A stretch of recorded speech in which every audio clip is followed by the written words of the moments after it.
Well, hello there and welcome to Travels with Geordie. If this is your first visit, my name is Peter Knowles and I live on this classic wooden motor cruiser here in Victoria, British Columbia, along with the loving memory of my pup Geordie, all the while fixing it up for some pretty ambitious cruising someday. If that's the sort of thing you might find interesting, please consider sticking around and subscribing. You know, I'd love to have you.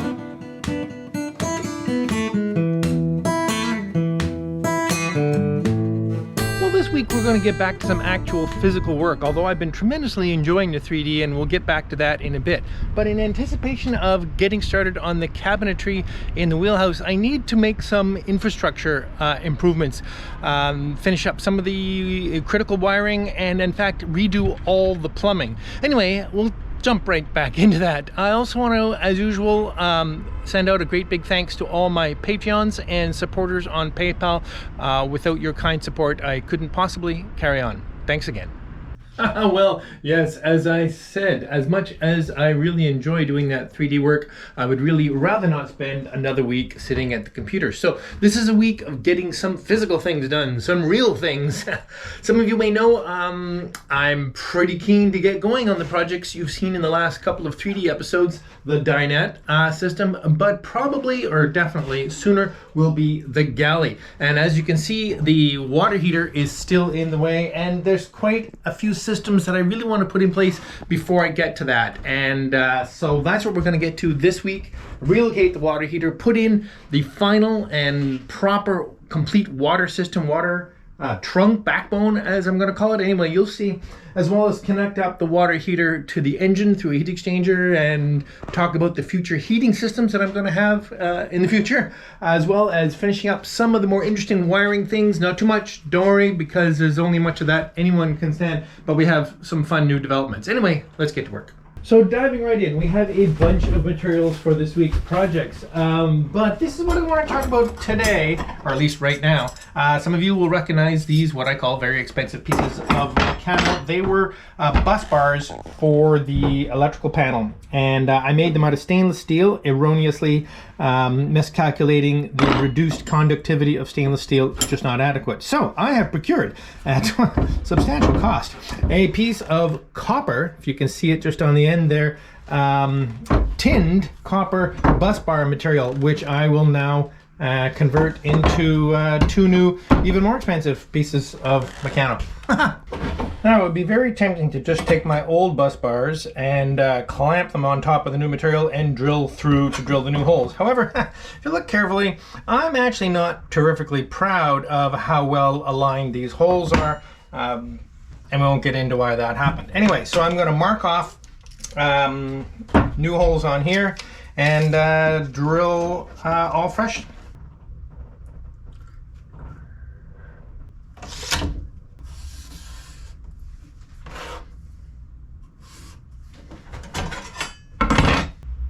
Another embarrassing center punching session without my beloved star at center punch. I will find it.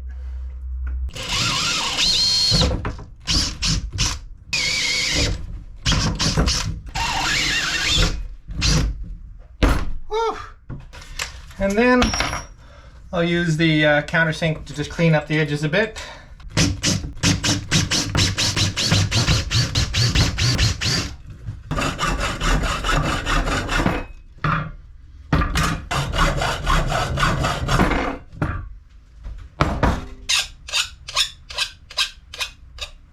These are looking pretty good. Let's get one of them installed. The DC side I'm not going to install yet because I'm actually still short 6 breakers and there's no sense putting it on and take it off again, but we can put the AC side one on. Let's go. Okay, so here we go. We're going to put it in on the AC side. Obviously the first thing I want to do is shut off the AC, so I'll go around and shut off the main power inlet, which is right here.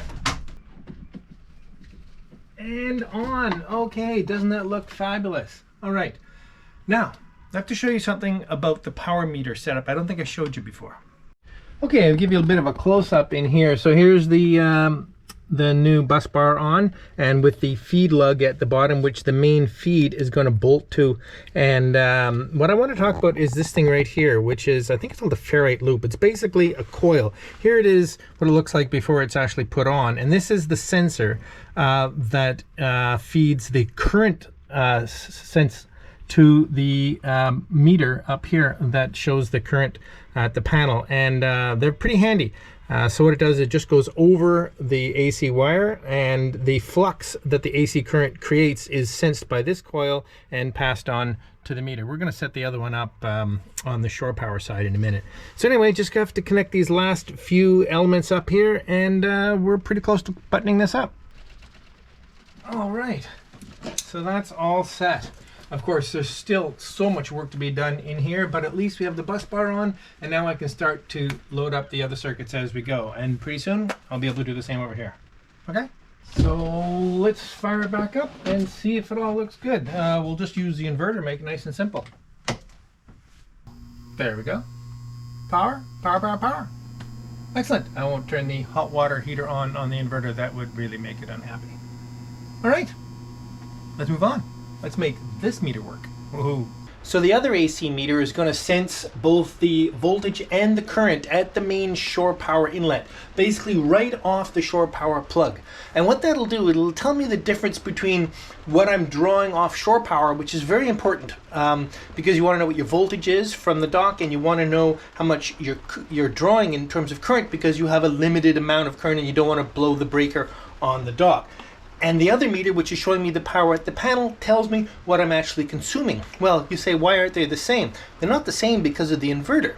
The inverter is also a battery charger, and while it's charging the batteries, it's going to be consuming some of the electricity between what I'm taking in off the shore power and what's available to me on the panel. And I want to be able to monitor them both. It may be a bit esoteric, but it's just the way I am. So anyway, for those of you who saw me install this, this is the main breaker for the main shore power, and I have it here at the helm so that I can easily get to it when I connect and disconnect from shore power. So I just have to put this ferrite loop, again, I hope that's what it's called, coil, whatever it is, over the hot side of the shore power of this, and I just have to follow these through and make sure it's going to be that black one or that black one. Okay, I've confirmed that it's the top wires that are the input from the shore power plug. So the next step is to pull 4 wires from here through to the panel to the terminal strip that connects to the meter. So let's get pulling wires, which is always fun.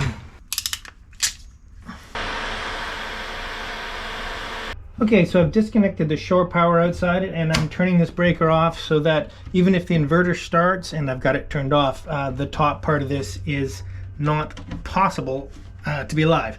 So let's open this up. Now the first part of this is the coil. So of the 2 sets of wires I have here, here's the coil. Now the trick is the coil has to be centered over the wire, and a neat way to do that I've developed is just to use a piece of this backer rod, and I just slit it so it'll go over the wire. There we go. Slide it over the wire, and then stuff the coil into or around the foam, and it's permanently affixed, perfectly centered over the wire. Nice, and that is now absolutely perfectly centered over the wire, and it will sense that current very well. Okay, so while I have this screw off, one of these wires, doesn't matter which one, has to also go on here because this is the voltage sense. Okay, and we'll do the other one just to put the voltage sensing wire on. There we go. Okay, now in a minute I'll do some zip tying to tidy this up, but first I'm going to test it. Hey, will you look at that? Okay, so the left meter is reading the shore power voltage at the top, current at the bottom. The right meter is reading the actual at the panel voltage at the top, current at the bottom. Okay, well, why are they different? You might say. The voltage difference is because some current is being used, so I can expect a little bit of voltage drop. I would have thought they'd be less than a volt. Oh, well, there we go. We've equalized it out. But look on the left. Off the shore power, we're drawing 12.2 amps. Hope you can read that. But at the panel, I'm only actually drawing 9.5 amps. Well, why is that? That's because of this puppy right here, which is the battery charger, which is part of the charger inverter. If I turn off charge, it'll stop charging the batteries, and these currents should come to pretty much exactly the same as they have. I'm really pleased with the way this worked out. There we go. Turn the charger back on again, and in a second when it warms up, we'll see the current pick up again on the shore power side, but not at the panel side. I don't know if this amazes any of you as much as it does me. I love data. I just love it. Okay, we have another meter to connect up. I'm going to measure the voltage and the current directly at the batteries. Now, to measure voltage is pretty straightforward. You just put a positive and negative wire right on the terminals and you'll get the voltage. But to measure current is more complicated. Current is measured by passing the load through a known resistance and then measuring the voltage drop across that resistance. I'm hoping I'm drawing you a picture of this somehow. Anyway, the point is the current through the resistor will actually, there'll be some loss. That resistor will create heat actually, and that heat represents loss, and the loss can be measured by the voltage drop across the resistor. And through the magic of the meter, measuring that voltage drop tells you how much current is passing through the shunt or the wire or the load. Okay, so actually a voltage ammeter is really just another voltmeter, but it's calibrated to work with the shunt. All right then. Well, the shunt in a very low current ammeter could be right in the meter. In other words, you could just pass the load through the meter and it would detect that load across its internal shunt. But once you get up into 10, 15, 20, 50 amps, it gets harder. You don't want to run high current wires all the way to the meter, and the meter has to be pretty stout. So what they do is you use a remote shunt. And now this is a shunt that came with the meter that I just bought. And what it is basically is a strip of metal that's been calibrated with a saw cut in it, so it comes to exactly the correct resistance. And so you put the loads across the two big screws, you put the meter across the two little screws, and Bob's your uncle, you can tell how much current is passing through it. Except this is only rated for a few amps. I can't remember off the top of my head. I'm sure I'll put something down below. I think it might be 50 amps. Okay, that's fine for at the panel. I'm rarely going to use more than 50 amps, and this is the exact same shunt that I've installed in the panel, and it's working fine. But if I'm going to read current at the batteries, well, these batteries sometimes are doing some pretty big work, running the windlass, running the inverter, starting the engine. Even the charge current from the alternator on the engine into the batteries is 175 amps peak. I don't know if it ever actually achieves that. And it would burn this shunt out in seconds. So I have purchased another shunt, a high current shunt. This shunt is rated for 600 amps. Now, this is where I'm not sure I know what I'm doing, and you with electrical theory might be able to correct me, even though I'm about to try anyway. This is the same resistance as the shunt that came with the meter. My simple math tells me that it should still work. It should still tell me, should still have the same voltage drop across it as we would have with the shunt that came with the meter. We're about to find out. So now I have to put this between the batteries and all the loads. Okay then, for those of you who were around when I put the high current battery system together, you'll recognize the two big battery banks and the start battery in between, and they're all connected to a group of, or a pair, at least for now, of bus bars, the negative bus bar and the positive bus bar. Let's just deal with the negative for now, and I'll tell you why. Because the shunt has to go in the negative wire. It's just the way that the meter is set up.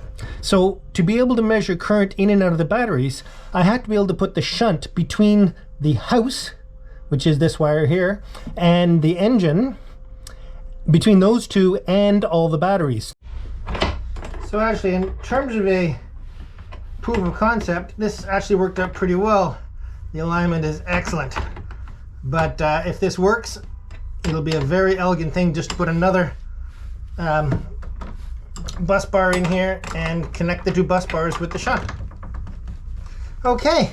Well, that didn't work, and I suppose some of you knew that was going to happen. It's all wired up, and here we can see the voltage and the current load right now at the batteries, and the voltage and the current load at the panel. I've got basically nothing turned on except the meters themselves. So nothing much going on. Now, if we want to draw some DC current, some significant DC current, the easiest way to do that is to turn the inverter on. You'll notice now we have no AC power. I've disconnected shore power. So if I turn on the inverter, that'll fire up the AC power, and we have AC power now coming from the inverter. And we're drawing some current now off the battery bank. Well, we're not drawing 25.7 amps. No way, because through the inverter we're making 13.5 amps while I have some heaters on. That's why I'm drawing so much. So the shunt math didn't work. For instance, if I take my actual clip-on ammeter and clip it on to the wire here, we're drawing, I don't know if you can read upside down, 156 amps right now out of the batteries. So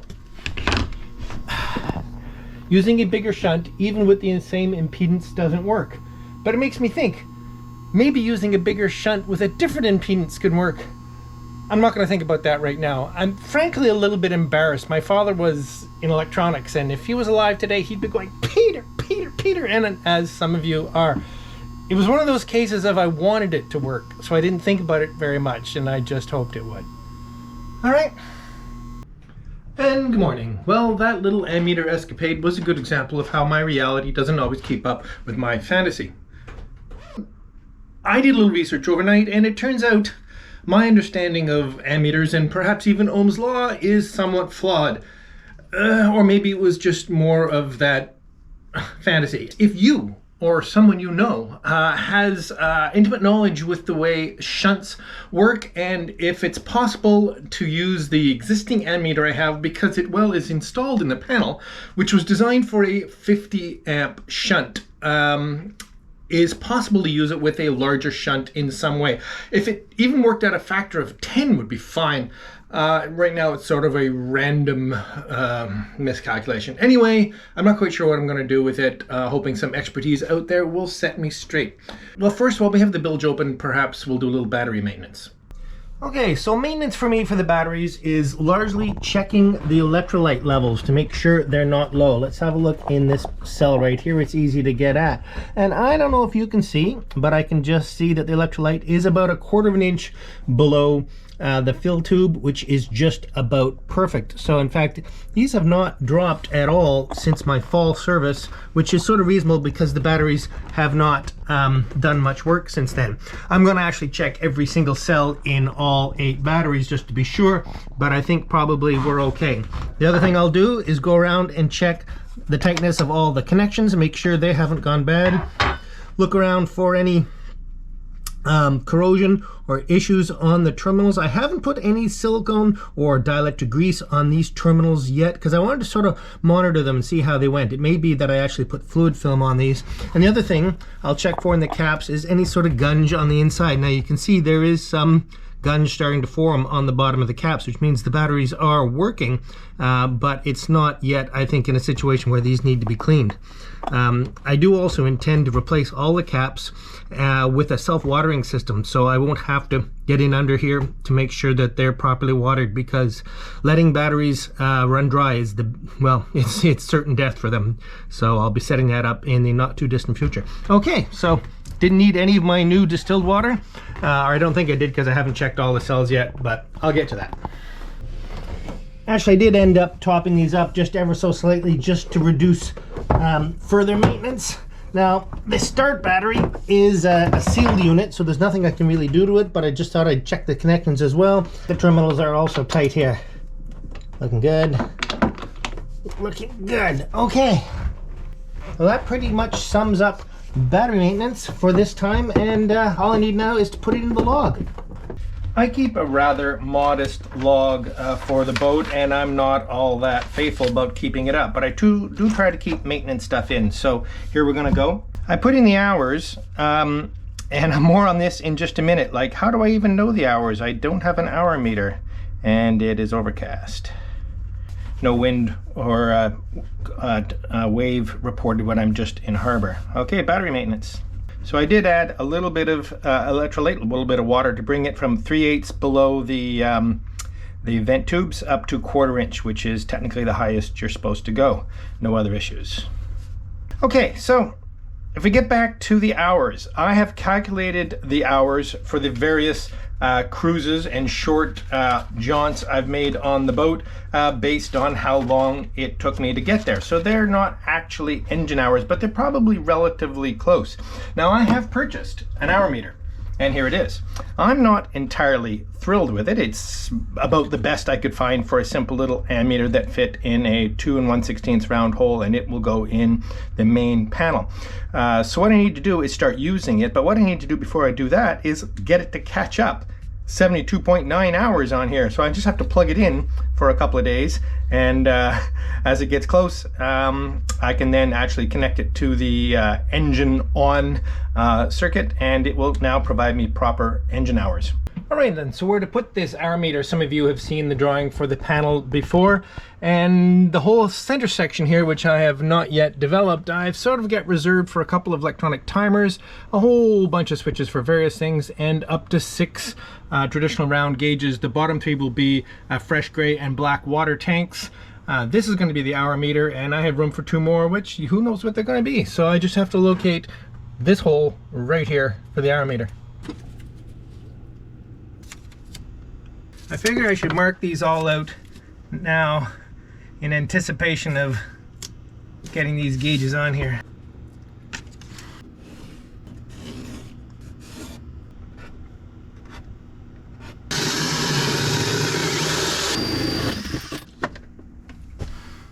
All right, temporarily wired up to get it to catch up with real time. And well, what are we at yet? We're approaching 1/10 of an hour. Well, I'm afraid this episode is running long, so the plumbing is gonna have to wait till next week, but it's coming along really, really well. Stay tuned. And welcome to the Travels with Geordie Beer of the Week. Let's get straight to the beer. This was a gift from my neighbors here at the marina. Very kind people from Tulsa, Oklahoma. The brewery is a Cabin Boys brewery, and it's the Bearded Theologian. Well, anyway, I guess that's appropriate. Anyway, it's a quad Belgian style ale. So let's have a go at this. Really looking forward to this. This has been a very, very busy week. See if I can pour this reasonably well. Oh, it's got a lovely color to it. Anyway, of course, I'm disappointed that we couldn't put in the footage of the plumbing work, but of course that will come next week. It's been a lot of work, but very satisfying and gone in many ways better than I thought. Perhaps the whole ammeter situation didn't go as well as I would have hoped. Anyway, cheers. Oh! That is amazing. Wow, a lot of flavor. Really a Belgian. Yowza, that is absolutely fantastic. Again, cheers to you aboard Charlotte. I'm very, very grateful for this lovely treat. Okay, let's get right on with the business at hand. Last week's winner of a Travels with Geordie t-shirt is the Crusty Curmudgeon. You know who you are. Get a hold of me and we'll make sure you get your Travels with Geordie t-shirt. Cheers. I want to thank some incredibly generous supporters on PayPal over the last little while. Continuing support from John Simon McMonigal, as well as Stuart Ravenscroft and Daniel Hellrung. Thank you ever so much, all of you. And as noted, this will go right into the Mahogany Fund, which is very, very welcome indeed. Cheers. That is a really nice beer. Off the Amazon wish list, some treats came in as well. This timer module, what this is, and you notice the same form factor as the meters, which I'm having trouble with. But anyway, I'm quite excited about this. I went to some trouble to pick these out. This timer module will be used for the bilge blowers. I want to use fairly large capacity bilge blowers to be able to dry out the bilgers, or not necessarily dry them, but ventilate them well with a lot of capacity. But not necessarily all the time, likely sort of midday when the air in the cabin is as dry as possible. Anyway, my idea is to run the bilge blowers for an hour, 10 minutes, 5 minutes, 2 hours, some period of time a day, every day, whether I'm aboard or not, but not continuously, and that's what that's for. And that was a gift from BGH, or BGM, excuse me, online. Thank you ever so much for that gift. Also off the Amazon wish list is my new stern light, which I'm really quite excited about because it's the last element required to get all the navigation lights working, and I'll get that up in the next week or so. And that's from the James family. Thank you ever so much, James family, for your kind gift. And other gifts that just came in. Oh my gosh, will you look at this? This is a beautiful new caulking mallet, very much like the one that I used last summer and borrowed from the shipwright Scott to do the caulking on the boat. Well, there's lots more caulking to do on the boat. So Dave Thompson was kind enough to send this along my way, and it will become a regular fixture at future haulouts, I'm sure. So thanks ever so much, Dave. Cheers. Also, oh my gosh, I gotta dig down here for a second. A whole schwack of bronze screws from Stephen Miller. In fact, I've had to liberate a bin box to put them all in. I don't want to tip them out here, but not just a few, a schwack of beautiful bronze screws from Stephen. Thank you ever so much, Stephen, and that's going to be a real perk because I know that they're rather dear. Cheers. Also, out of the blue, came a box of these solder seal butt connectors. These are these sort of all-in-one. You basically put the two wires in, heat it, and the solder crimps and solders it all at once. Not necessarily for marine use, but I know I'm going to find some interesting uses for them all along, probably in some fine wires here and there. And anyway, that was a gift from Tim Kerbo. Thanks ever so much, Tim. I really appreciate it.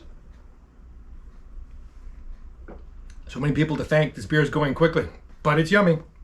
Okay, let's get this wrapped up. All you need is a word of the week. And I know you're thinking it's going to be shunt, but no. What on earth are you going to do with the word shunt? So it's not. It's much more hopeful than that because I'm hopeful I'm going to find a solution. So the word of the week is hopeful. If you'd like to win a Travels with Geordie t-shirt, simply use the word hopeful in a comment down below, and I'll pick at random over the next week or so worth of comments. And if I pick you, you'll win yourself a Travels with Geordie t-shirt. See you all next week. Cheers. I'm hopeful.